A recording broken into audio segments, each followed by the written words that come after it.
آج تذکرہ کریں گے 3 پاکستانی آرمی چیف اور ان کے انوکھے فیصلے اور ورلڈ ریکارڈ کا۔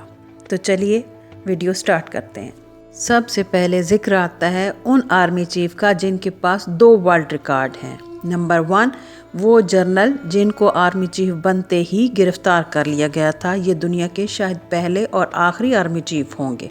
اور نمبر 2 ان کا اعزاز یہ ہے کہ یہ نہایت ہی کم مدت کے لیے آرمی چیف بنے۔ ان کی مدت ملازمت اونلی 3 گھنٹے تھی۔ یہ تھے 1999 کے آخر میں 12 اکتوبر کو میاں نواز شریف کے ہاتھوں بننے والے ISI کے چیف لیفٹیننٹ جنرل ضیاء الدین۔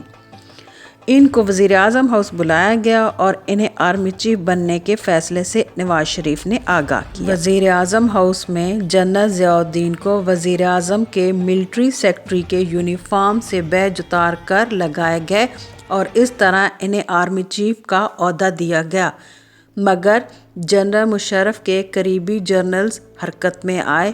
انہوں نے نواز شریف کی حکومت کا تختہ الٹ دیا اور نئے آرمی چیف جنرل ضیاء الدین اور نواز شریف کو گرفتار کر لیا۔ نمبر 2 پر ایسے آرمی چیف ہیں جنہوں نے مارشل لا لگانے سے پہلے صدر پاکستان کو ان کے بیڈ روم میں گھس کر مارا۔ جی ہاں، یہ تھے صدر ایوب خان۔ صدر اسکندر مرزا کو مار مار کر جبری مستعفی ہونے پر مجبور کیا گیا۔ ان کی صدارتی رہائش گاہ میں آرمی آفیسر گھس گئے اور انہوں نے انہیں مارا بھی اور ان کے بیڈ روم سے گھسیٹتے ہوئے باہر تک لے آئے۔